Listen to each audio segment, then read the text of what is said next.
Bonjour à tous, bonjour Adrien. Bonjour Nadia. On se retrouve tous ensemble pour le deuxième épisode de ces 12 fantastiques. Donc on va voir le deuxième pilier des fonctionnalités de la gestion des plateformes critiques. Et ce deuxième pilier concerne les performances. Beaucoup de choses. Qu'est-ce que tu peux nous dire, Adrien, sur les performances exceptionnelles qu'apporte SQL Server 2012 ?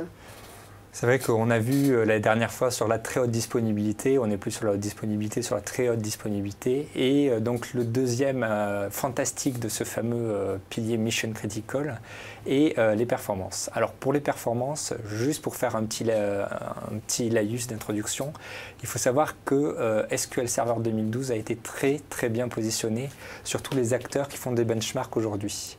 Je te parle notamment de cet acteur qui s'appelle TPC, qui est la référence pour le benchmark des bases de données. Il faut savoir que SQL Server 2012 a été champion, du coup la première place, sur les tests TPCE.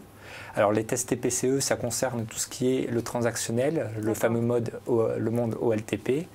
Et on a eu de très bons résultats également sur la partie OLAP, donc avec ce fameux test TPCH.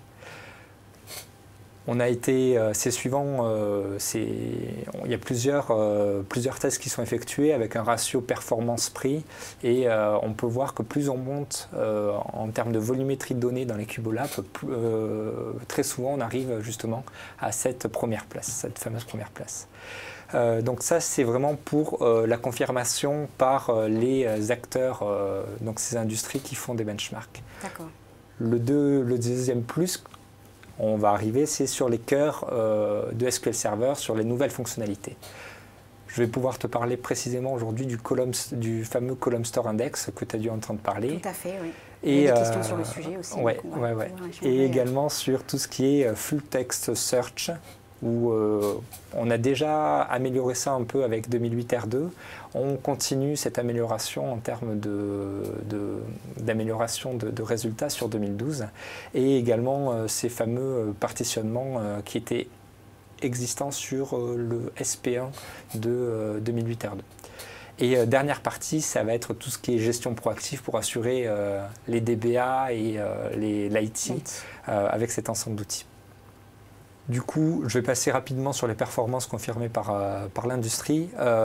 Donc il faut savoir qu'on a réussi à avoir des vitesses de traitement de l'ordre de 35 000 transactions par seconde, qui est quand même assez énorme. C'est énorme dans le monde du transactionnel. Dans le monde du transactionnel.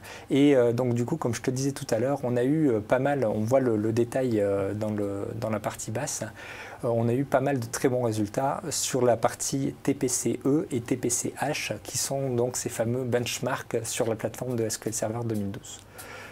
Autre petit point, on a eu une certification SAP justement pour toutes nos versions qui garantit cette capacité à exécuter les charges de travail avec SQL Server 2012 pour les applications métiers. D'accord. Donc plutôt pas mal.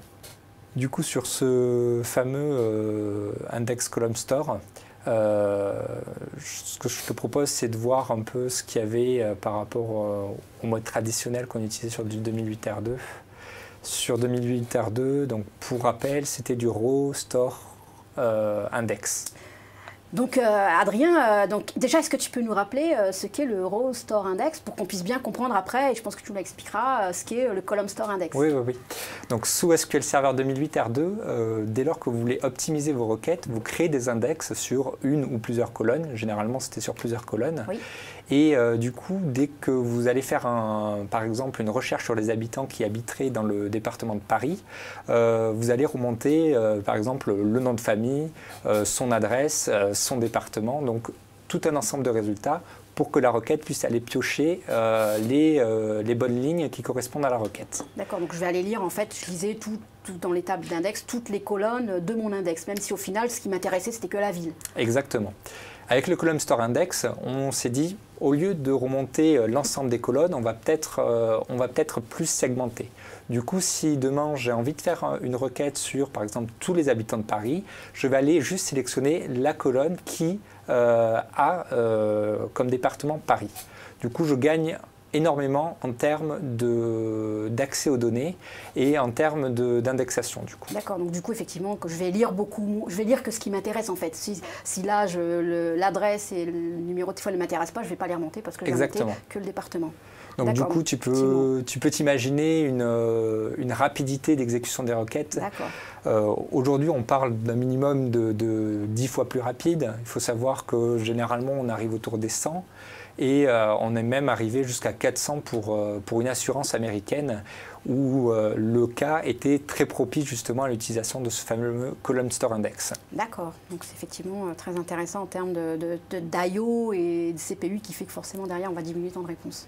Du coup, tu parlais des IO justement, on a des résultats. Il faut savoir que le Column Store Index, en termes de taille, il ne faut pas se dire on va rajouter un index, ça va prendre énormément de place, etc. Pour les utilisateurs de SQL Server 2008 R2, vous avez sûrement travaillé avec Power Pivot pour Excel, qui utilisait ce fameux moteur Vertipack. Ce moteur Vertipack, pour mémoire, c'était un moteur qui allait justement compresser les données et aller les mettre en mémoire pour aller les interroger plus rapidement. Du coup, on arrivait à pallier la fameuse limite d'Excel, où on pouvait interroger des millions et des millions de lignes dans Excel.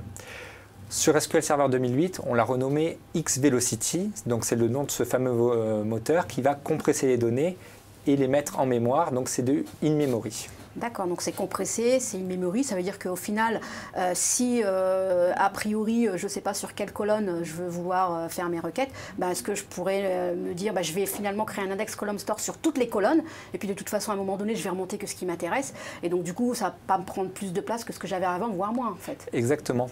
Du coup, en termes d'IO, comme tu disais, on ne va pas aller solliciter forcément les disques durs, mais plutôt on va aller interroger en mémoire pour avoir un résultat beaucoup plus efficace. D'accord, donc c'est effectivement très optimum comme solution. Donc ok, j'ai bien compris le fonctionnement, donc j'ai deux types d'index maintenant. Alors comment je sais, est-ce que je dois positionner tel type d'index plutôt que tel autre type d'index? Comment ça marche? Est-ce que je peux avoir les deux? Est-ce que je suis obligé d'avoir que l'un ou l'autre? Comment ça se passe au niveau de la mise en place? Quel choix en fait et quelle méthode je dois utiliser? Je comprends ton interrogation. Il faut savoir qu'aujourd'hui, malheureusement pour nous, le Column Store Index est utilisable uniquement sur du mode lecture, donc on va plus s'adresser sur des scénarios de cube OLAP pour faire du décisionnel par exemple. Néanmoins, il paraîtrait que dans une évolution future, on s'intéresse également au transactionnel. Alors je vais t'expliquer pourquoi. Oui. Tout simplement parce que ce Column Store Index peut être utilisé uniquement en lecture puisque ces index vont être créés sur des données qui sont déjà existantes et si jamais tu viens réécrire des données à l'intérieur des pages, des tables, du coup l'index ne sera plus bon et il va falloir réindexer la table.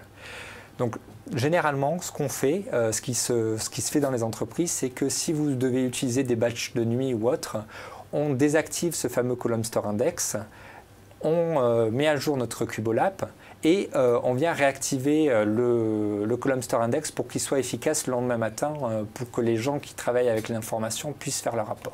D'accord, donc effectivement dans les cas des data warehouse, effectivement ce n'est pas des données qu'on modifie pendant la journée, on alimente son data warehouse tous les soirs, une fois par semaine et donc du coup avant mon alimentation donc je le désactive, j'alimente, je le réactive et hop le lendemain matin mes rapports ont des requêtes qui divisent les performances. Du coup en termes d'utilisation, je te parlais du mode OLAP, des cubes OLAP, de tout ce monde décisionnel, justement sur les fameuses requêtes en étoiles, les start join, qui sont généralement très consommatrices en termes de ressources système. Le Column Store Index, tu peux bien imaginer que si on prend juste les colonnes adéquates, on va diviser les temps de requête par 10, 100, 400 pour justement cette entreprise d'assurance américaine. D'accord, donc ok, le Column Store Index, j'ai bien compris. Tout à l'heure, tu m'avais dit qu'il y avait d'autres améliorations en termes de performance. Est-ce que tu peux m'en dire un petit peu plus? Donc du coup, ces fameux 15 000 partitions qu'on avait déjà mis sur le Service Pack 1 de SQL Server 2008, R2, donc du coup, on l'a intégré de manière native à SQL Server 2012. Et on a également d'autres mécanismes comme l'amélioration du Full Text Search qui permettait d'aller faire des recherches dans les champs, dans les tables qui contenaient justement du texte. On sait que si on doit faire des recherches sur des types de données type int, integer ou date, SQL Server s'en sort sans aucun souci. Dès lors qu'on doit faire des recherches avec des approximations sur des mots, par exemple, quand vous utilisez les pourcentages like, etc., oui. il faut savoir que c'est très très consommateur. Et avec SQL Server 2012, on a amélioré justement ces recherches, ces full text search, et on a également apporté des nouveautés en termes d'alphabet, puisqu'on supporte d'autres alphabets que l'alphabet latin, si je me rappelle bien, les alphabets cyrilliques et autres. Également d'autres améliorations qui sont plus arrivées avec les nouveautés sur Windows Server et autres, sur tout ce qui était les charges de travail consommatrices en termes d'IO, puisqu'on a justement ces fameux mécanismes de compression qui vont nous permettre de diminuer les IO disques, puisqu'on va aller vraiment s'intéresser à des paquets compressés, quoi. D'accord. Très bien. Dernière nouveauté en termes de performance, puisqu'on a quand même pas mal travaillé sur cette partie-là, c'est justement la prise en charge d'un maximum de 256 cœurs et jusqu'à 2 Tera de mémoire. Donc tu imagines que sur des scénarios, que ce soit du transactionnel ou du OLAP, on peut vraiment s'intéresser à du parallèle data warehouse sans problème. Tout à fait, à les grosses volumétries. Du coup, avant de passer à la suite, moi ce que j'aimerais bien, c'est que tu nous fasses une petite démonstration du Column Store Index, si tu as ça, pour qu'on voit un petit peu ce qui se passe. C'est quelque chose qui soit un peu démonstratif pour les personnes qui vont regarder cette vidéo. Je pense que c'est toujours sympa. D'accord, sans problème. Bon, on va passer à la démonstration. Eh bien, merci. Donc pour cette démonstration, ce que je vous propose, c'est de voir l'influence que pourrait avoir un Column Store Index sur votre base de données. Alors, je vais prendre le rapport donc, quotidien, je vais aller juste l'exécuter dans mon SQL Server Management Studio. Donc, je vais me connecter à mon serveur B. On peut voir mon script SQL. Je vais aller juste exécuter pour voir quel temps met ma fameuse requête pour faire mon reporting journalier.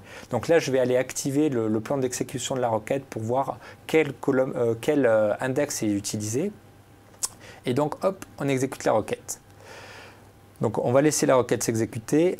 2, 4. On peut voir que cette requête donc, prend un certain temps. La requête donc, va aller chercher des revenus, des données, on va dire, un peu plus commerciales.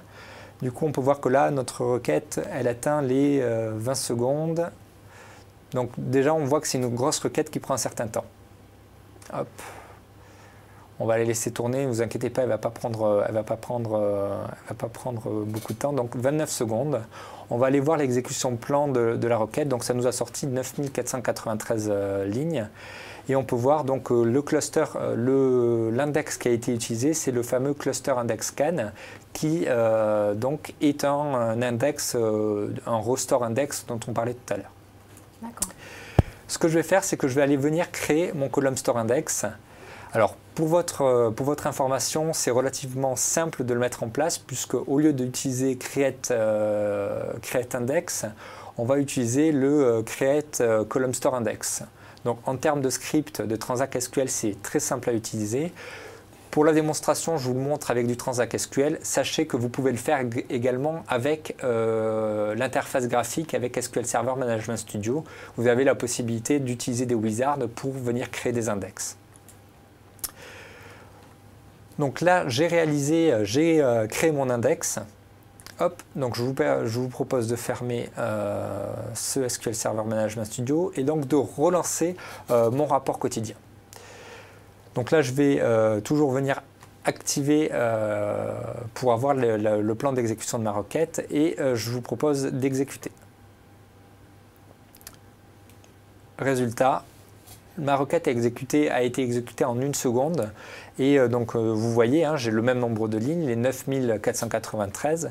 Et donc quand on va aller voir le plan d'exécution de la requête, on peut voir qu'on n'utilise plus le fameux cluster index, mais le column index scan, donc qui lui est le fameux column store qu'on vient de créer.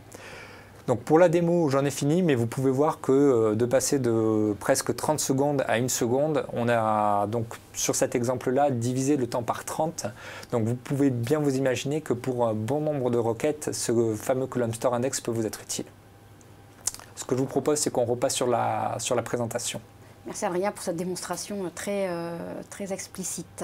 Alors, qu'est-ce que tu pourrais nous dire pour terminer sur les performances, sur les nouveautés? Tout à l'heure, tu avais parlé de gestion proactive, donc tout à fait. Rapidement. Les fameux administrateurs de bases de données, l'IT, etc., dès lors qu'on met en place une solution de un SQL Server ou autre, le SQL Server vit, du coup, on ne sait jamais exactement combien de ressources on va pouvoir utiliser dans le futur. On a des outils qui sont à leur disposition justement pour pouvoir faire des performances prédictibles.